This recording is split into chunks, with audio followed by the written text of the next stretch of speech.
In 1985, in a dusty village called Umonala, a quiet man named Chijioke Amba lived with 3 daughters. He had just buried his wife, Ngozi. She died giving birth to their last child. Their home had no electricity, no running water.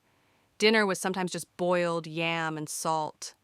But one thing they never lacked was dignity. Chijioke was a farmer, a builder, a dreamer, and now a single father.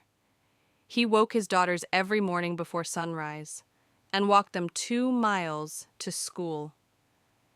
He couldn't read, he couldn't write, but he waited under a pawpaw tree every day just to walk them home safely. He worked 3 jobs during harvest. Sometimes he went without food, just so they could buy one pencil. When exam season came, he removed the wedding ring he hadn't taken off in 40 years and sold it so they could register for exams. People laughed. "They're just girls," they said, but Chijioke didn't argue. He just kept walking beside them.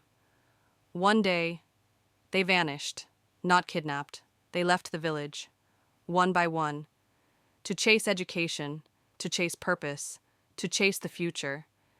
Nena got a scholarship to Enugu. Chisholm won a science award to study in Uganda. Adaiza, the last born, was flown to Canada. All 3 became medical students, doctors in training. Chijioke didn't understand half the places they went, but he smiled whenever he heard, "Papa, we love you. We'll make you proud." Years passed. No more tiny footsteps in the compound. No more evening songs. Just one man and his memories. Then, in 2025, a black SUV pulled into the village. 3 women stepped out. White coats, high heels, stethoscopes. "Papa, we're home." Chijioke dropped his walking stick and laughed. The man who never laughed too loud was now laughing like a boy with stolen meat. The daughters had returned as full-fledged doctors. And not just to visit. They built the first women-led hospital in the region, right there in Umuonala. They called it Ngozi Women's Hospital, named after their mother. Pregnant women received care for free.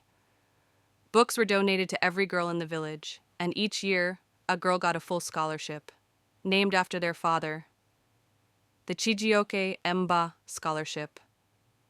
When asked in an interview how it all happened, Adai smiled and said, "Our father didn't give us the world. He just never let the world take our light." On his 80th birthday, they unveiled a statue in front of the hospital. It wasn't gold, it wasn't shiny, it was a barefoot man, holding 3 books. He grew crops with his hands, but he raised doctors with his heart. In the quiet shadow of a man the world never knew, 3 girls rose and changed it. You don't need riches to change the world. Just raise a child who believes they can.